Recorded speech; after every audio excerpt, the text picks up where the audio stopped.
আজকের দিনটা অত্যন্ত আনন্দের একটি দিন। বাংলাদেশের ইতিহাসে এই দিনটি স্বর্ণের অক্ষরে লেখা থাকবে। পৃথিবীর ইতিহাসে যা কোনোদিন কোনো রাষ্ট্রে সংগঠিত হয় নাই, সেটি আজ বাংলাদেশে সংগঠিত হয়েছে। একটি হুঙ্কারে সবকিছু এলোমেলো হয়ে গেছে, সবকিছু ঠান্ডা, একদম পথে চলে এসেছে। চাঁদাচ খালি মারছে ভাবিকে শুরুটা করছে আমরা রিতানে মাশাআল্লাহ কলিজাটা বড়।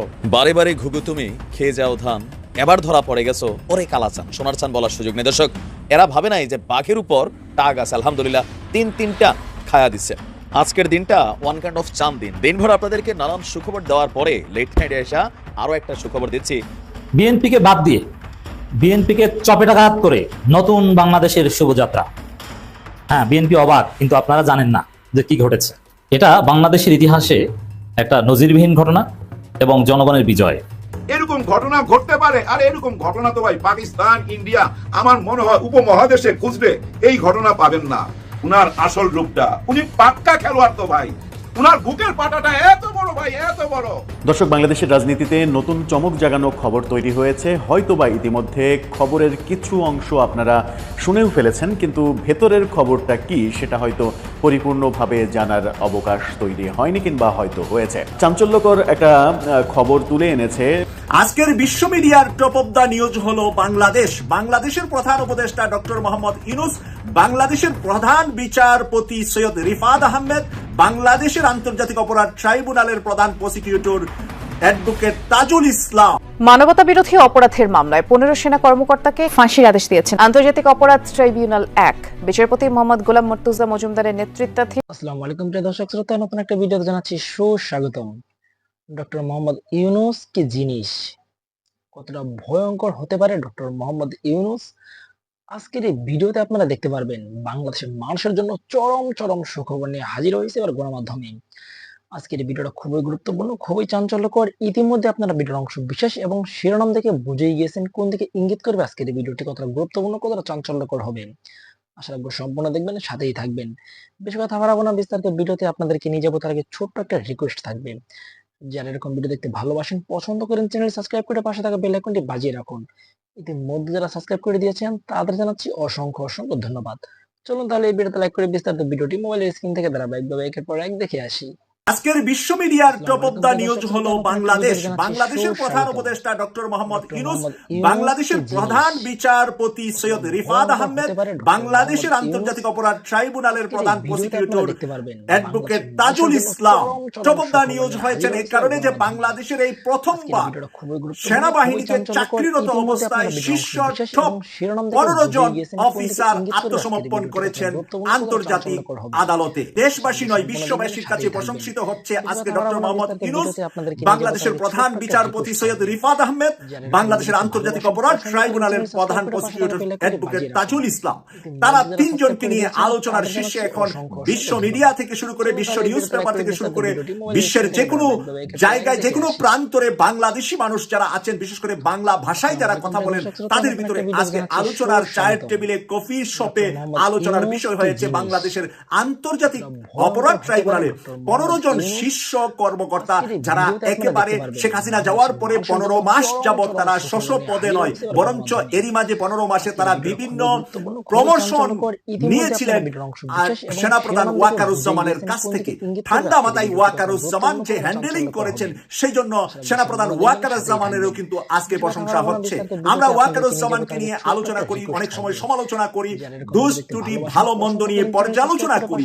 পর্দার অন্তরালে কিন্তু ওয়াকারুজ্জামান যে কঠিন অবস্থায় আছেন, এই বিষয়টা আজকে ক্লিয়ার। ওয়াকারুজ্জামানের পরের র্যাঙ্কে যারা আছেন এমন 15 জন অফিসার কিন্তু আজকে হাজিরা দিয়েছেন আন্তর্জাতিক অপরাধ ট্রাইব্যুনালে। এটা কিন্তু চারটিখানি কথা নয়, 54 বছরের বাংলাদেশের প্রথম ইতিহাস। 54 বছরের বাংলাদেশে কখনো এইরকম পাবলিক আদালতে এসে সেনাবাহিনীতে চাকরিরত অবস্থায় 15 জন শীর্ষ নেতা, যাদের মধ্যে রয়েছে মেজর জেনারেল, যাদের মধ্যে রয়েছে ব্রিগেডিয়ার জেনারেল, যাদের মধ্যে রয়েছে brigadier colonel, lieutenant colonel, colonel এবং মেজর সহ এই পদের এই জায়গার এই অবস্থার 15 জন শীর্ষ নেতাকে আপনি পাবলিকের সামনে এনে পাবলিক পুলিশ ব্যান করে পুলিশ তাদেরকে নামিয়ে নিয়ে আদালতে দাঁড় করাচ্ছেন। এটা বাংলাদেশের ইতিহাস নয়, বিশ্ব ইতিহাসে এটা একটা রেকর্ড র্যাঙ্কিং এ থাকবে। বিশ্বের ইতিহাসে বিভিন্ন দেশে এই ধরনের সেনাবাহিনী যারা অপরাধ করেছে বিচার হয়েছে, কিন্তু বাংলাদেশের এই বিচারটাও বিশ্ব টপ 10 র্যাঙ্কিং এ থাকবে। বাংলাদেশের এই বিচার বিশ্বের বুকে যত সেনাবাহিনী, নৌবাহিনী, বিমান বাহিনী, কোন বাহিনী অপরাধ করেছে বিচার হয়েছে সারা জীবনে পৃথিবী জন্ম লগ্নের পর থেকে 10টা ঘটনার ভিতরে একটা ঘটনা হবে আজকের ঘটনাটি। তাই এটাকে ছোট্ট করে এটাকে একেবারে অবহেলা করে দেখার কোনো সুযোগ নাই।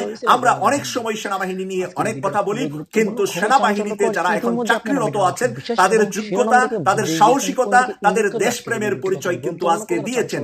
আজকে যদি তারা হাজির না হতেন তখন সেনাবাহিনীর সমালোচনা নয়, দেশব্যাপী নয়, বিশ্বব্যাপী বাংলাদেশের সেনাবাহিনী নিয়ে কথা উঠত। কারণ আমরা কয়েকদিন আগে জাতিসংঘের মানবাধিকার কমিশনের প্রধানের কাছ থেকে যে চিঠিটা পেলাম, যেই চিঠিটা তারা বাংলাদেশের সরকারকে পাঠিয়েছে, সেনাবাহিনীকে জানিয়ে দিয়েছে অপরাধীদেরকে যেন আদালতে হাজির করার ব্যবস্থা করে সেনাবাহিনী। আমরা বলেছিলাম যে যদি এই কথা না মানে তাহলে কি করা হবে। আন্তর্জাতিক অঙ্গন থেকে বাংলাদেশের সেনাবাহিনী যেভাবে জাতিসংঘের মাধ্যমে শান্তি মিশনে অবদান রাখছে তাদেরকে সেখান থেকে বের করে বাংলাদেশে পাঠিয়ে দিবে। আর পাঠিয়ে দিলে সেনাবাহিনীর ভিতরে একটা গোলযোগ, একটা বড় সমস্যা তৈরি হবে, যেটা টেকেল দেওয়া সেনা ক্যান্টনমেন্টে বা সেনাবাহিনীর ভিতরে অসম্ভব হয়ে দাঁড়াবে।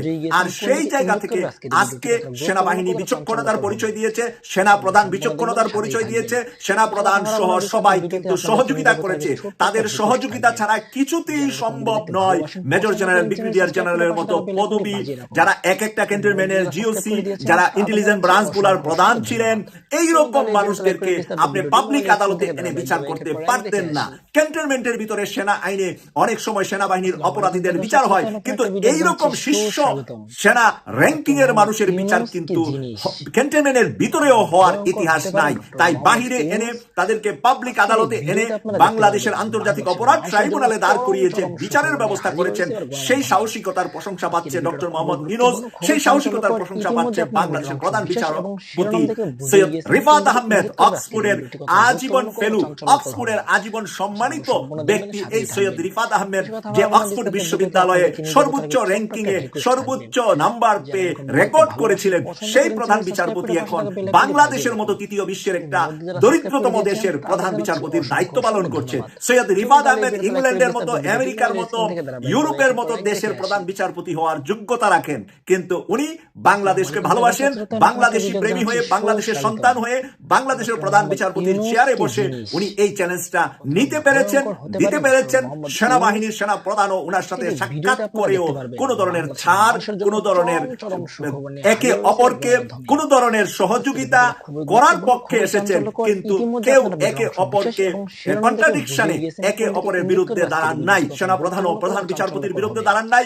প্রধান বিচারপতি এবং প্রধান উপদেষ্টা যেই নিয়মে বিচারটা হওয়া দরকার মনে করছেন, সেটা প্রসিকিউটর তাজুল ইসলাম, তাজুল ইসলামের সাথে আছে অ্যাডভোকেট মিজানুল ইসলাম সহ যারা টিমটা আছে, পুরা টিমটাকে এখন বাংলাদেশের হিরো হিসাবে বাংলাদেশের মানুষ মূল্যায়ন করছে। যে এই ধরনের অপরাধগুলা কঠিন ছিল, কারণ ব্রিগেডিয়ার আমান আজমি বেঁচে আছে 9 বছর এই কারাগারে, তাদের কারাগারে ছিলেন আমান আজমি, 8 বছর ছিলেন ব্যারিস্টার আরমান। ব্যারিস্টার আরমানের সাক্ষাৎকারগুলা এখন বিশ্ব মিডিয়াতে প্রচার হচ্ছে, বিবিসিতে তার সাক্ষাৎকারের ভিতরে সব উঠে এসেছে। এই সকল নিউজ সত্য হওয়ার পরে বাংলাদেশ সেনাবাহিনী দেখেছে, বাংলাদেশ সেনাবাহিনী বুঝতে পেরেছে, যদি আমরা তাদেরকে বিচারের কাঠগড়ায় দাঁড় না করাই, পুরা সেনাবাহিনীর বদনাম, পুরা সেনাবাহিনীর জন্য কোনো বিপজ্জনক অন্ধকার নেমে আসতে পারে।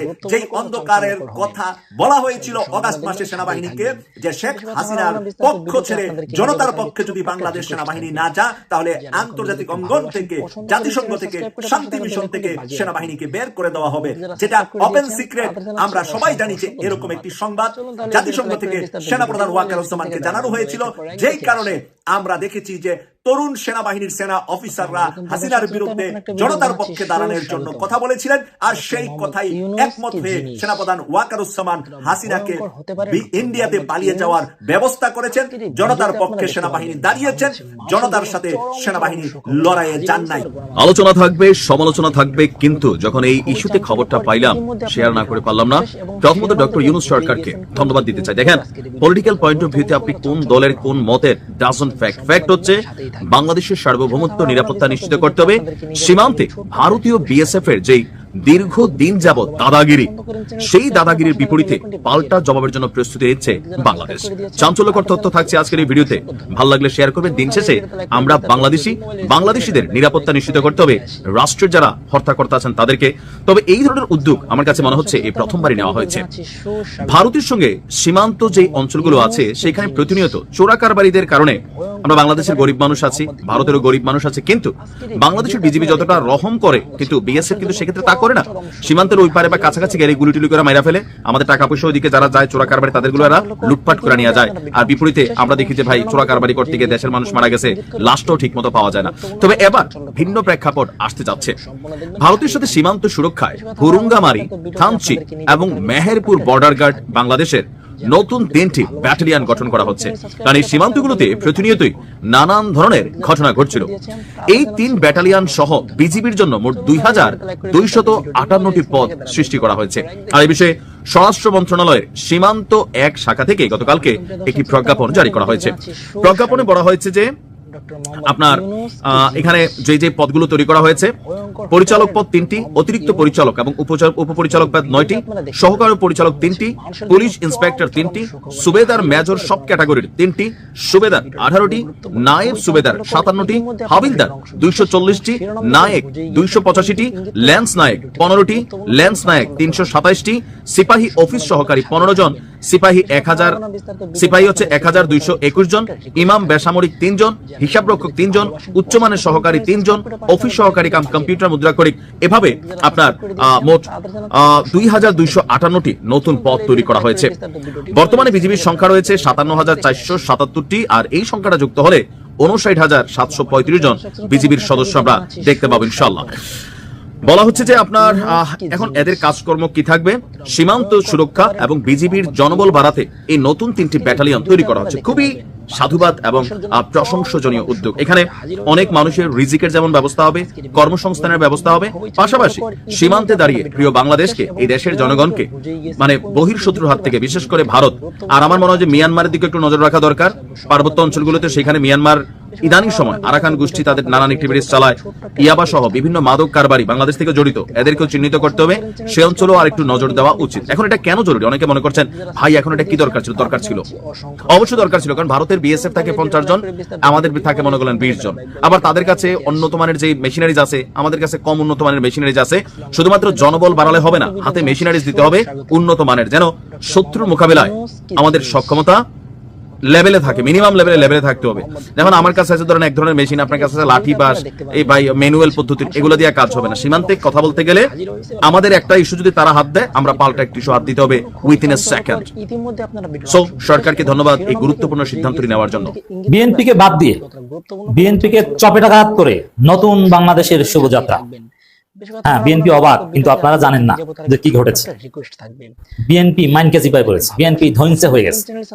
বিএনপি ভবিষ্যতে মুসলিম লীগ জাতীয় পার্টির মতো ছোট্ট বনসাই পার্টিতে পরিণত হবে, জাসদ ন্যাব ভাসানীর মতো দলে পরিণত হবে।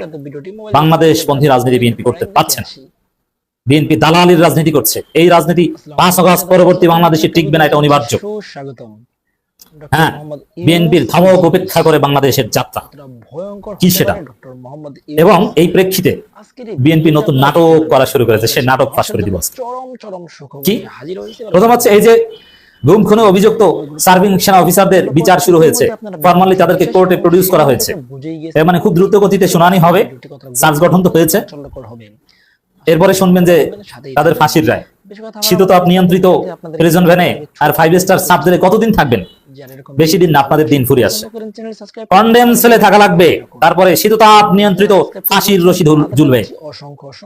কারণ গুমের চাইতে বড় কোনো অপরাধ পৃথিবীতে নাই, খুনের চাইতে বড় অপরাধ গুম। এই নৃশংস একবিংশ শতাব্দীর সবচেয়ে বড় মানবতা বিরোধী অপরাধের সাথে জড়িত ছিল এরা। একটা ভিডিওতে জানাচ্ছি সুস্বাগতম। কিন্তু সালাউদ্দিন আহমেদ, মির্জা ফখরুল নানান ভাবে এটা ঠেকাতে চেয়েছেন। সালাউদ্দিন আহমেদ ইউনূসকে চোখ গরম দিয়ে কথা বলেছিলেন, মোহাম্মদ ইউনূস এই বিচার কইরেন না ভাই, বিপদে পড়বেন। ভিডিওতে আপনারা দেখতে পারবেন। এবং কিছুদিন আগে প্রকাশ্যে দালালি করেছিলেন সালাউদ্দিন আহমেদ যে প্রতিরক্ষা বাহিনীর সাথে প্রফেসর ইউনূসের একটা ভারসাম্য দরকার, এমন কাজ আমরা করতে যাব না যেটা করলে ঝামেলা হতে পারে। এবং শিরোনাম এর মানে এই বিচার করলে সেনাবাহিনীর মধ্যে অসন্তোষ তৈরি হতে পারে, সেনাবাহিনী বিতর্কিত হতে পারে। আশা রাখবো সম্পূর্ণ দেখবেন, সাথেই থাকবেন। নিজে গুমের শিকার হয়েছে, গুমের বিচার চায় না, কত বড় মুনাফিক ছোট্ট একটা এই সালাউদ্দিন, কত বড় ধান্দাবাজ আপনি চিন্তা করেছেন? আসলে কি সে গুমের শিকার হয়েছে কিনা পিনাকি ভট্টাচার্যদের মতো সেই প্রশ্ন তুলতেই হয়। ইতিমধ্যে যারা সাবস্ক্রাইব করে দিয়েছেন একদম প্রকাশ্যে এবং পর্দার অন্তরালে খবর আমরা জানি। লাইক করে বিস্তারিত ভিডিওটি অনেকবার ধমক দিয়েছে, চোখ রাঙানি দেখিয়েছিল ইউনূসকে, এই বিচার কইরেন না ঝামেলায় পড়বেন, সবকিছু তছনছ হয়ে যাবে, সেনাবাহিনী ক্ষমতা নিয়ে নিবে, সুস্বাগতম। অনেক ভয় দেখিয়েছিলেন। ডক্টর মোহাম্মদ ইউনূস কিন্তু সালাউদ্দিন আহমেদের চোখ রাঙানি এবং সেনাপ্রধান কিছুদিন আগে ক্যান্টনমেন্টে মির্জা ফখরুলকে ডেকে নিয়ে গিয়েছিলেন, আজকের এই ভিডিও মির্জা ফখরুলের সাথে মিটিং করেছিলেন যে বিএনপির মাধ্যমে প্রফেসর ইউনূসকে চাপ দিয়ে এই বিচার বন্ধ করা যায় কিনা, খুবই গুরুত্বপূর্ণ। কিন্তু না, সেটা সম্ভব হয়নি। ইতিমধ্যে আপনারা বিএনপি চেষ্টা করেও ব্যর্থ হয়েছে। তাহলে কি দাঁড়ালো? বুঝেই গেছেন এখানে কি জামাত দুধের ধোয়া? জামাত তো দুধের ধোয়া না। এই জায়গায় জামাতের সমালোচনা, আশা রাখবো সম্পূর্ণ বিশেষ করে জামাত আবার বিএনপির মতো এত ইউনূসকে হুমকি টমকি দিতে যায় নাই। নিয়ে যাবো তার আগে এই যে প্রতিরক্ষা বাহিনীর সাথে বাহিনীগুলোর সাথে, প্রতিরক্ষা বাহিনীগুলো হয় না, প্রতিরক্ষা বাহিনী ডিফেন্স বললে সেনা নৌ বিমান তিনটেই যায়, এটা ওভার সালাউদ্দিন সাহেব জানেন না, হোয়াট এভার। যারা সাবস্ক্রাইব করে দিয়েছেন তাদের তো এখানে তার সাথে ভারসাম্য দরকার, এইসব বয়ান মনে নাই, আপনাদেরকে বিশ্লেষণ করে শুনিয়েছিলাম। একের পর এক দেখে আসি। তো এইসব ভারসাম্যটার সময় তো ইউনূস গুনলেন না। এখন তাজুল ইসলাম একা কি বিচার করেছেন? না, তাজুল ইসলামের দৃঢ়তা অবশ্যই প্রশংসাযোগ্য। Tajul Islam the hero, Tajul Islam the great, Tajul Islam ইতিহাসে অমর হয়ে থাকবেন তার এই সাহসিকতার জন্য। এবং এখানে অন্য কেউ হলে এই বিচার হতে বলে মনে করি না। এবং আল্লাহ রাব্বুল আলামিন এই কারণে অ্যাডভোকেট তাজুল ইসলামকে এখানে ফিট করেছেন। হাজির হয়েছে এবার জামাতের কেউ হলে, শিশির মনিরা হলে এই বিচার হতো না, আমিরের জামাত বিচার বন্ধ করে দিতেন। এটা আমার বিশ্লেষণ। জামাতের অনেকে মন খারাপ করতে পারেন, যে সমালোচনা করেন, হ্যাঁ এটাই ঘটতো, এটা জামাতের একটা দুর্বলতা, এবং এই দুর্বলতা ওভারকাম করতে না পারলে সামনে বিপদ আছে। কি বিপদ? থাকবেন। আপনার ক্ষমতা আসবেন জনগণের ভোটে, সেনাবাহিনী আপনাকে খেয়ে দিবে, ছোট্ট একটা রিকোয়েস্ট, আপনি সেনাবাহিনীর প্রতি সাবমিসিভ হবেন পাকিস্তানের মতো। জনগণের ভোটে ক্ষমতা আসলেও আর্মির কনসেন্টের বাইরে আপনি একদিনও ক্ষমতায় থাকতে পারেন না। তো এই জন্য রাজনীতিবিদদের মেরুদণ্ড থাকলে আর্মি দেশ রক্ষার কাজ করবে, রাজনীতিতে তার কোনো কাজ নাই। মোবাইলের স্ক্রিন থেকে ধারাবাহিকভাবে এই জন্য জামাতের এই সমালোচনা করছে। তো দর্শক, আসসালামু আলাইকুম। কিন্তু দর্শক শ্রোতা, নতুন একটা ভিডিওতে জানাচ্ছি বিচার হচ্ছে। সুস্বাগতম। সালাউদ্দিন ফখরুল্লাহ বিচার থামাতে পারেননি, কোনো চেষ্টায় কাজ হয়নি, বিচার শুরু, এবং খুব দ্রুত ফাঁসির খবর শুনবেন, খুব দ্রুত, কারণ এগুলোতে বেশি সময় লাগে না, ভিডিওতে আপনারা আগামী নির্বাচনের আগেই শুনবেন। এবং জনমত যেহেতু আছে, পুরো জাতির দৃষ্টি এখন এই বিচারের দিকে। তো দর্শক, এই জায়গায় গুরুত্বপূর্ণ, খুবই চাঞ্চল্য। বিএনপি তো ব্যর্থ, বিএনপিকে বাদ দিয়েই বিশেষ এবং গুম খুনের বিচারের এক নতুন বাংলাদেশের শুভ সূচনা আজকের এই ভিডিওটি কত 22 অক্টোবর থেকে। চাঞ্চল্যকর হবে। বিএনপিকে উপেক্ষা করে, ব্যর্থ করে, বিএনপির গালে চপেটা ঘাত করে, বিস্তারিত ভিডিওতে আপনাদের এবং এই শুভ সূচনা প্রমাণ করে বাংলাদেশে ক্ষমতায় অনেকে আসবে, ভিডিও দেখতে ভালো হয় বিএনপি আসবে, নইলে জামাত আসবে, নইলে ঘুরে ফিরে অন্য কেউ আসবে, বাজিয়ে রাখুন। কিন্তু গুম খুন বাংলাদেশে আর আসবে না, এটা কেউ করে পার পাবে না। অসংখ্য অসংখ্য ধন্যবাদ। এবং এই বাহিনী ভাড়াটিয়ে খেটে গুম খুন করবে, এই সাহস আর কেউ করবে না। সেনাবাহিনীর কেউ আর এটা করতে যাবে না। অনেক অফিসাররা বলে যে ভাই আমরা ভালো, ভাই কাজ আর কেউ করবে না মনে হয়। এই বিচার যতটুকু আসছে তাতেই শিক্ষা হয়ে গেছে, আর ফাঁসি হলে বাকিটা হবে। কি জিনিস, আর সবচেয়ে বড় বিষয় কি জানেন? ভয়ঙ্কর হতে পারে ডক্টর বিচারের রায় যাই হোক, এরা যে গুম খুন করেছে এটা বাংলাদেশের জনগণের কাছে এস্টাবলিশড হয়েছে, পারসেপশন ক্রিয়েট হয়েছে যে না এরাই অপরাধী, এরাই গুম খুন করেছে। হাজির হয়েছে এবার গণমাধ্যমে। এই জিজিএফ এর সাবেক মহাপরিচালকরা এরাই হচ্ছে মূল কালপ্রিট, খুবই চাঞ্চল্য এক্সিকিউটর। ইতিমধ্যে আপনারা ভিডিও এই জায়গায় জনগণ যেহেতু তাদেরকে অপরাধী হিসেবে ধরে ফেলেছে, অতএব গুরুত্বপূর্ণ যে কোনো কারণে এই ট্রাইব্যুনাল যদি নাও থাকে, বিচারের ফাঁকফোকর থেকে বের হয়ে যেতে পারে, জনগণের কাছে তারা ভিলেন। সংসারে যখন ছেলে জন্ম নেয় তখন কিন্তু আমরা বলি বংশের প্রদীপ, পছন্দ করে চ্যানেল সাবস্ক্রাইব বলে না যে বংশের প্রদীপ, ছেলে যদি জন্ম নেয় কোথাও, এই খবর যখন পাই, কিন্তু মেয়ে জন্ম নিলে, মেয়ে সন্তান জন্ম নিলে এই কথাটা কিন্তু জোর দিয়ে কখনো আমরা বলি না। কিন্তু আজকে সাদিক কায়েমের মুখে হাদিস থেকে একটা বয়ান শুনলাম, মনটা জুড়ে গেল ভাই, অনেক লজিক্যাল কথা। দেখেন, উনি বলছে যে ছেলেরাই শুধু বংশের প্রদীপ হয় না, মেয়ে জন্ম নিলে সেটা দুই বংশের প্রদীপ হয়। ছেলে জন্ম নেওয়া মানে আপনার ছেলে আপনার বংশের প্রদীপ, আর যদি মেয়ে জন্ম নেয় আর ওই মেয়ে যদি সুশিক্ষিত হয়, জ্ঞানী হয়, তাহলে সেই মেয়েও কিন্তু আপনার বংশের প্রদীপ। আবার দেখেন, তাকে যেখানে বিয়ে দিবেন সেই বংশেরও প্রদীপ, কারণ ওইখানে তো সে মা হবে, তার পেটে সন্তান আসবে, ওই বংশের প্রদীপ কে জ্বালাবে? ওই নারী জ্বালাবে। তার মানে নারী দুই বংশের প্রদীপ, আর ছেলেরা হলো এক বংশের প্রদীপ। এরকম একটা বয়ান দেওয়ার পর ভাই মনটা জুড়ে গেছে। হ্যাঁ, এই যে দেখেন ছাত্র শিবির, এই ছাত্র শিবির যেভাবে আগায় যেতেছে, 4টা বিশ্ববিদ্যালয় যেভাবে জয় ছিনে আনলো, এবং ছিনে আনলো বলবো কেন, ওনাদের প্রাপ্য এটা, ওনারা পেয়ে গেছে, ওনাদেরকে সবাই পছন্দ করছে, ওনাদের ভালো কাজের জন্যই ওনাদেরকে ভোট দিছে, এবং ওনাদেরকে ভোট দিয়ে কেউ ঠকে নাই তো ভাই, একটি ছাত্র ঠকে নাই। বিশ্ববিদ্যালয়ের প্রত্যেকটা ছাত্রকে আপনি আলাদা আলাদা জিজ্ঞেস করেন, সবাই কিন্তু খুশি, কারণ ওনাদের কার্যক্রম প্রতিটা কাজই ওনাদের প্রশংসা পাচ্ছে। এভাবেই তারা এগিয়ে যাবে এবং একটা টাইমে এই দেশকে তারাই পরিচালনা করবে। দেশ চালাবার জন্য ভাই লেখাপড়া করতে হবে, জ্ঞানী লোক হইতে হবে, মূর্খ লোক দেশ চালাতে পারবে না। যুগ চেঞ্জ হয়ে গেছে, আগে যুগটা তো নাই, এবং রাজনীতির রূপও চেঞ্জ হয়েছে। হ্যাঁ ভাই, আগে রাজনীতি নাই। দেখেন এই যে এনসিপি 17 তারিখে মানে গত শুক্রবার সাইন করতে যে যায় নাই, না যাওয়াতে কত বড় কাজ হয়েছে। এখন দেখেন সব জায়গায় শুধু এনসিপি এনসিপি আলোচনা। হ্যাঁ, ওই বিএনপিও এনসিপি কে নিয়ে আলোচনা করে, জামাত ইসলামও এনসিপি কে নিয়ে আলোচনা করে, আর এনসিপি ভাই কাউকেই ছাড় দেয় না। কখনো বিএনপির দিকে আঙুল তুলে, আবার দেখেন জামাত ইসলামের দিকে আঙুল তুলছে, আর জামাত ইসলাম এটা মাইনা নিতে পারে না। বিশেষ করে অধ্যাপক গোলাম পরোয়ার, হ্যাঁ ভাই, অধ্যাপক মিয়া গোলাম পরোয়ার নামটা কিন্তু খুব সুন্দর, মাশাআল্লাহ, আনকমন নাম ভাই, এরকম নাম কমই শোনা যায়। মিয়া গোলাম পরোয়ার মারাত্মক রিঅ্যাকশন দিচ্ছে। এমনিতে উনি রাজনৈতিক বক্তব্য যখন দেয় খুব অগ্নি ঝরা বক্তব্য দেয়। হ্যাঁ ভাই, ওনার বক্তব্যের মধ্যে পাওয়ার আছে, খুব পাওয়ার, আর ইদানিং পাওয়ারটা আরো বাড়ছে, কারণ চারিদিকে তো শোনা যাইতেছে জামাত ইসলাম ক্ষমতায় চলে যাইতেছে, ক্ষমতায় চলে যাইতেছে। ওই ব্যাপারটা না ওনার মাথার মধ্যে বোধহয় কাজ করতেছে, যার জন্য এনসিপি এই বক্তব্যটা তো মাইনাই নাই, বরঞ্চ অপমানজনক কিছু কথাবার্তা বলছে। হ্যাঁ, ওই যে বাপের আগে হাইটো না, এই জাতীয় কথাবার্তা, অর্থাৎ বাপ ছিল না, বাপের উপর যে কথা বলো, তোমরা তো এখনো শিশু, পোলাপান, রাজনীতি বক্তব্য শিখো নাই, রাজনীতির বক্তব্য কিভাবে দিতে হয় সেটাই জানো না, অনেক ধরনের কথাবার্তা। যাই হোক, মুরব্বী রাগ করছে, কিন্তু মুরব্বী রাগের কারণ কি জানেন? জামাত ইসলাম গত 15 মাসে সুন্দর একটা ইমেজ গড়ে তুলছে, আর এই নাহিদ ইসলাম ওই ইমেজের মধ্যে থাবাস করে একটা বাড়ি মেরে বলছে যে ওনারা খুব টেকনিক্যালি ভাবে জুলাই সনদপত্রের সাথে প্রতারণা করছে, আমাদের সঙ্গে প্রতারণা করছে, খুব টেকনিক্যালি ভাবে। এই ধরনের একটা স্ট্যাটাস দেওয়ার সঙ্গে সঙ্গে পুরো টক শো, পুরো বাজার গরম হয়ে গেল, দেখছেন? এখন ভাবে ওনারা যদি ওই দিন 17 তারিখে ওইখানে সাইন করতে যাইতো, মাঠে কেউ থাকতো, বলার কেউ নাই, অপোজিশন কেউ নাই। এখন যারা সাইন করছে তারা তো সরকারের সাথে, সরকারি দল হয়ে গেছে। হ্যাঁ, সরকারের সাথে একমত জানাইছে, একমত জানায় নাই কারা?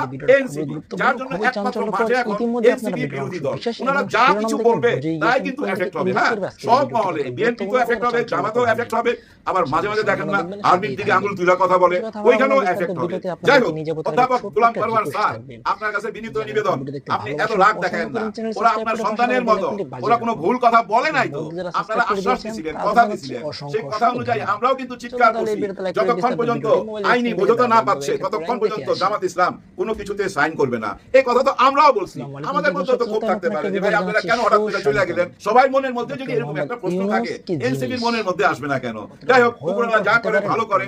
এনসিপি কে বলা হয়তো জামাত ইসলামের বিটি, এটা বলা হয়তো না, এখন আর বলার সুযোগ নাই। হায় রে রাজনীতি, এটাই হচ্ছে রাজনীতির মজা। কিন্তু ইদানিং বলা হইতাছে এনসিপির সাথে বিএনপি আঘাত হচ্ছে, ভিতরে ভিতরে আঘাত হচ্ছে, এই জন্য জামাত ইসলামের বিরুদ্ধে কথা বলছে।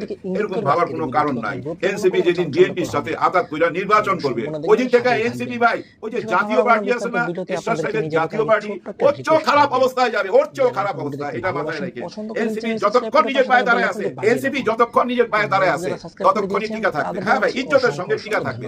আর যখনই অন্য দলের সাথে আঘাত করতে যাবে তখনই হুমকির মুখে পড়বে। এনসিপি তার রাজনীতি ঠিক পথেই করতেছে, এটা আমার ব্যক্তিগত মতামত। এরকমই থাকা উচিত। আপোষ করবে কেন? সত্যটা সামনে তুলে ধরতে হবে। এমন কিছু ভাবার কারণ নাই যে এনসিপি ক্ষমতায় চলে যাবে, এনসিপি ক্ষমতায় যাবে, এই স্বপ্ন দেখা ঠিক হবে না। এনসিপি ভবিষ্যতে ক্ষমতায় যাইতে পারে, এনসিপি নিশ্চয়ই নিজেরও স্বপ্ন দেখে না যে তারা ক্ষমতায় যাবে, এরকম স্বপ্ন দেখে না। তারা বিরোধী দলই থাকবে। তাদের মধ্যে থেকে যদি ভাই হাতে গোনা কয়েকজন সংসদে যাইতে পারে, হাতে গোনা কয়েকজন আঙুলে গুনতে পারে, এরকম কয়েকজন যদি যায়, এরা ওরাই ভাই সংসদ কাঁপাবে। হ্যাঁ, সংসদ কাঁপাবে। দেখেন না কিভাবে আঙুল তুলে কথা বলে। কোন রাজনীতি দলকে দেখছেন ক্যান্টনমেন্টের দিকে আঙুল তুলতে? একমাত্র এনসিপি থেকেই তো আঙুল তোলা হয়। কারণ এই আঙুল তুলে তুলে এমন একটা অবস্থা করছে, বিশেষ করে সেনাপ্রধান ওয়াকার সাহেবকে অনেকগুলো প্রশ্নের সম্মুখীন করে দিছে। অতীতের কোন সেনাপ্রধান, হ্যাঁ অতীতের কোন সেনাপ্রধান, ওই যে আলী সাহেব ছিলেন সেনাপ্রধান, যাকে নিয়ে আল জাজিরা একটা প্রতিবেদন করছিল না, ভয়াবহ প্রতিবেদন, ওই আওয়ামী লীগের আমলেই, শেখ হাসিনার আমলেই, ওই সেনাপ্রধান আজিজকে নিয়েও এত বিতর্ক হয় নাই, এতটা সন্দেহের চোখে দেখা হয় নাই যতটা জনাব ওয়াকার সাহেবকে সবাই সন্দেহের চোখে দেখতেছে। তবে আমার চিন্তা ভাবনায় উনি খুবই ঠান্ডা মাথার মানুষ, ইদানিং কিন্তু একদম চুপ। গত 15 মাস আমার মনে হয় ওয়াকার সাহেব স্বস্তিতে একটা দিনও কাটাতে পারে নাই, সবসময় চিন্তার মধ্যে ছিল। সবচেয়ে বড় চিন্তা এই 22 অক্টোবর, হ্যাঁ এই আগামীকাল ওই যে 25 জন, যে 25 জনকে ক্যান্টনমেন্টে রাখা হয়েছে, 25 জন না, ওখানে 10 জন, আর বাকিরা ধরা পড়ছে কিনা জানি না, ওখানে 10 থেকে 11 জন আছে হেফাজতে, আর্মির হেফাজতে। কিন্তু তাজুল ইসলাম সাহেব বলছে তার হেফাজতে আছে আমরা জানি না। আগামীকাল তাদেরকে হাজির করতে হবে কোর্টে। কোর্ট থেকে যদি রায় দেয় এদেরকে কেরানীগঞ্জের জেলে পাঠায় দাও, তখন কি হবে? তাদেরকে যদি ওই আর্মির ওই জেলখানায় না পাঠায় তাহলে তো মহা বিপদ। আর্মি চাচ্ছিল কি জানেন, তাদেরকে নিজের অধীনে রাখতে বিশেষ একটা জেলখানায়, আর ওই জেলখানার খবর তো আমরা কেউ পাবো না। ওদের নিজের গাড়িতে কইরা নিয়ে যাবে কোর্টে, আবার নিজের গাড়িতে কইরা নিয়ে আসবে। এখন এই জেলখানার মধ্যে বুঝছেন আরামাইশও থাকতে পারে, খাওয়া দাওয়া ঠিক মতো পাবে, কারণ তারাই তো নিজেরা। কিন্তু এটা কি বৈষম্য দূর হলো? এই যে ডক্টর ইউনূস স্যার বারবার বলে আমরা বৈষম্য দূর করবো, কিভাবে বৈষম্য দূর করবো? দেখেন সাধারণ একজন পকেট মার করেন, টাকা পকেট মারতে গিয়া মানুষের গণ ধোলাই খায়া জেলখানায় চলে যায়। কিন্তু যে মানুষগুলা দেশের মানুষকে গুম করলো, হত্যা করলো, দেশের টাকা পয়সা লুটের জন্য সাহায্য করলো, 626 জন অপরাধীকে পার করে দিল, ধরে নেন তারাই করছে, এটা ধরে নিতে পারি আমরা। তাদেরকে আপনারা আরামাইশে রাখবেন, আর ওই পকেট মার কয়টা টাকা পকেট মারার জন্য মাইরও খাইলো, আবার জেলও গেল, এবং জেলে বসে জেলে চাকরি ঘুরাইতেছে। আর ওনারা ওই যে মামুর বাড়ির জেলখানায় নিজেদের জেলখানায় নিজেরা থাকবে। এটা বিরাট বৈষম্য না? এই বৈষম্য কি হইতে পারে? এটা আমরা এখন আগামীকাল দেখতে পাবো। আর ক্যান্টনমেন্টের জেলখানা ওটা তো মামুর বাড়ি, ওনারা কি ওই মামুর বাড়িতে থাকবে না কেরানীগঞ্জে থাকবে? আগামীকালই বোঝা যাবে। কঠিন পরীক্ষা ভাই, কঠিন পরীক্ষা। যদি কোনো কারণে রায় আসে যে না ওনারা ক্যান্টনমেন্টেই থাকবে, ওনাদের মামুর বাড়িতেই থাকবে, তাহলে ধরে নিবেন দেশের কোনো সংস্কার হয় নাই, কোনো বৈষম্য দূর হয় নাই, কিচ্ছু হয় নাই। যেখানে ছিল দেশ ওইখানেই আছে। আর যদি দেখেন যে না তাদেরকে সাধারণ কয়েদিদের মধ্যে রাখছে, তাইলে বুঝে নিবেন দেশ সঠিক পথে যাচ্ছে। হ্যাঁ ভাই, দেশ সঠিক পথে যাচ্ছে, তখন বুঝে নিতে হবে। তখনই আমরা বুঝে নিব যে না আইন কানুন নিজের গতিতে চলছে।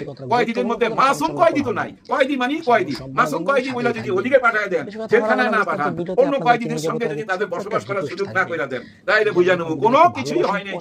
দেশ ওই আগের অবস্থায় আছে, হতাশায় পড়ে যাবে, জাতি পুরো হতাশায় পড়ে যাবে। জাতিকে এই হতাশা থেকে দূর করতে পারে আইন আদালত। দেশের আইন যদি ভাই সঠিক পথে চলে, নিজের গতিতে চলে, তাহলে একটা দেশ সুন্দর হইতে বাধ্য ভাই, কেউ আটকাইতে পারবে না। সারা পৃথিবীর দিকে তাকান, প্রত্যেকটা দেশই ভাই আইনের উপরে নির্ভরশীল, আইনের উপরে কেউ হস্তক্ষেপ করে না। কিন্তু আমাদের দেশে আইনের উপরে হস্তক্ষেপ করে, আইনকে নিজের মতো করে চালাইবার চেষ্টা করা হয়। এটা আমরা অতীতে বারবার দেখে আসছি। ওইখান থেকে বাইরে হতে হবে, এবং আইন বিভাগের উচিত জবাবদিহির ভিতরে আনা, যে অমুক জায়গার ওসি তুমি জবাবদিহি করো, অমুক জায়গার ডিসি তুমি জবাবদিহি করো, কেন তোমার এখানে এই ধরনের ঘটনা ঘটলো। যেমন নোয়াখালীতে 2 দিন আগে যে ঘটনাটা ঘটছে, ওখানে কোরআন তেলাওয়াতের জন্য পুরস্কার দেওয়া হবে, কিছু ছেলে পেলে আসছে মসজিদের মধ্যে বসছে, ওইখানে যায় হামলা করা হয়েছে। হামলা করে বলা হয়েছে এখানে জামাত রাজনীতি করতেছে। ভাই জামাত যদি রাজনীতি করে থাকে, আপনারা জানলা দিয়া ভিডিও কইরা সাউন্ড সহকারে আমাদেরকে শোনান, পুরো ভাইরাল করে দেন, তখন আমরাই তো প্রতিবাদ করব যে ওই ভাই আপনারা ওটা ভিতরে বসে রাজনীতি করতেছেন, কি রাজনীতি করতেছেন দেখা। কিন্তু আপনারা তা না কইরা এই যে মসজিদের ভিতরে ঢুকে হামলাটা করলেন, এই যে রক্ত ঝরাইলেন, কারো পা ভাঙলেন, কারো মাথা ফাটাইলেন।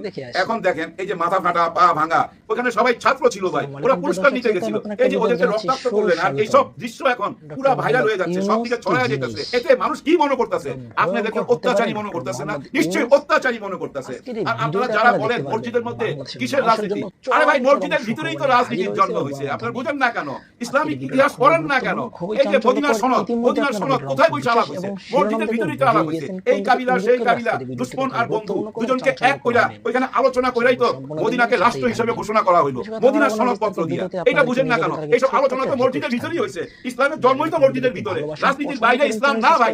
এখনো পৃথিবীতে বহু দেশ আছে ভাই, অনেক বড় বড় সিদ্ধান্ত নেওয়া হয় মসজিদে বসা, মসজিদের ইমামের পরামর্শে ওইসব সিদ্ধান্ত আসে। এটা বুঝতে হবে। যাই হোক, বেশি ইসলামিক মাইন্ডের কথা বলে ফেলাইতেছি, অনেকদিন যাবতীয় এই ধরনের কথা বলতেছি আমি। এই বলার পিছনে ভাই একটাই কারণ, একবার ওনাদেরকে দেখতে চাই। হ্যাঁ, একটাবার দেখার ইচ্ছা হয়েছে। কারণ গত 54 বছর দেখছি তো ভাই, আওয়ামী লীগ দেশ চালাইছে 21 বছর, আওয়ামী লীগ দেশ চালাইছে প্রায় 21 বছর। সেই বঙ্গবন্ধুর আমল থেকে শেখ হাসিনা আপনারা 21 বছরের উপরে দেশ চালাইছে। বিএনপি চালাইছে আমার মনে হয় 15-16 বছর, আবার এরশাদ সাহেব চালাইছে 9 বছর, আর বাকি 8-9 বছর চালাইছে ভাই কখনো আর্মি, কখনো তত্ত্বাবধায়ক সরকার, বহু রকম সরকার এই দেশে দেখছি। শুধু দেখা হয় না এই জামাত ইসলামকে, শুধু দেখা হয় না এই জামাত ইসলাম দলটাকে, ওই আকাঙ্ক্ষা থেকে কিন্তু দেখার ইচ্ছা। কিন্তু অধ্যাপক গোলাম পরওয়ার স্যার, আপনি যেভাবে কথা বলছেন, আপনার কথা থেকে মনে হয় আপনারা ক্ষমতায় চলে গেছেন। হ্যাঁ, আপনার কথা থেকে বোঝা যায়। আর আপনারা এনসিপি কে কাউন্টই করতে চান না, কাউন্ট করতে হবে। ওই সময় আসতেছে। এনসিপি কেন সাইন করে নাই? এনসিপি কে রাখা হয়েছে রিজার্ভ ফোর্স হিসেবে, রিজার্ভ ফোর্স হিসেবে। দেখেন ডক্টর মোহাম্মদ ইউনূস স্যার, উনি তো রাজনীতির লোক না, কিন্তু রাজনীতি বুঝে উনি। সম্মানিত দর্শক শ্রোতা, শুরু থেকে শেষ পর্যন্ত যারা এই ভিডিওটি দেখেছেন সকলকে জানাচ্ছি অসংখ্য অসংখ্য ধন্যবাদ। আজকের এই ভিডিওটি আপনাদের কাছে কেমন লেগেছে? যদি বিন্দু পরিমাণ ভালো লাগে থাকে অবশ্যই এই চ্যানেলটি সাবস্ক্রাইব করে পাশে থাকা বেল আইকনটি বাজিয়ে রাখবেন। সেই সাথে এই ভিডিওটি শেয়ার করে আপনাদের বন্ধুদের মাঝে ছড়িয়ে দিবেন। প্রিয় দর্শক বন্ধুরা, আজকের মতন এই পর্যন্তই। দেখা হচ্ছে পরবর্তী কোনো ভিডিও নিয়ে। সেই পর্যন্ত আপনারা সকলে ভালো থাকুন, সুস্থ থাকুন, দেখতে থাকুন এই চ্যানেলের ভিডিওগুলো। আল্লাহ হাফেজ।